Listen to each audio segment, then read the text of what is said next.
uşağın yerinə danışmayın. Bununla uşaq danışmaq imkanını itirir. Cəhd edin, 5-7 saniyəlik pauza verin. Həddindən artıq tez kömək etmək. Gəl mən sənə yer vereyim. Sən də alınmır, mən özüm. Bəli, bu rahatdır, amma uşağı özünə inamdan məhrum edir. Beləliklə biz onun təcrübəsini və özünə güvən hissini əlindən alırıq. Həddindən artıq çox oyuncaq, çoxluq yaxşılıq deyil. Bu artıq yüklənmədir. Yüklənmə isə xaosa və diqqətsizliyə gətirir. Cəhd edək, cəmi 2 ya 3 oyuncaq rəfin üstündə.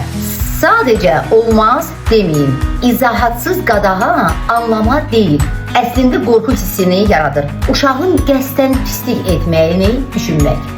Əslində axı o manipulyasiya etmir, ehtiyacını göstərir. Cəhd edək, cəzanı yox, səbəbi axtaraq. Əslində valideynlik ideal olmaq demək deyil. Bu hörmət, müşahidə, uşağı izləmək və gündə xırda və kiçik addımlar ilə irəli getməkdir. Unutmayaq ki, uşağımız bizim sayəmizdə özü olmağı öyrənir. Həmişəki kimi bizim hamımıza böyük uğurlar.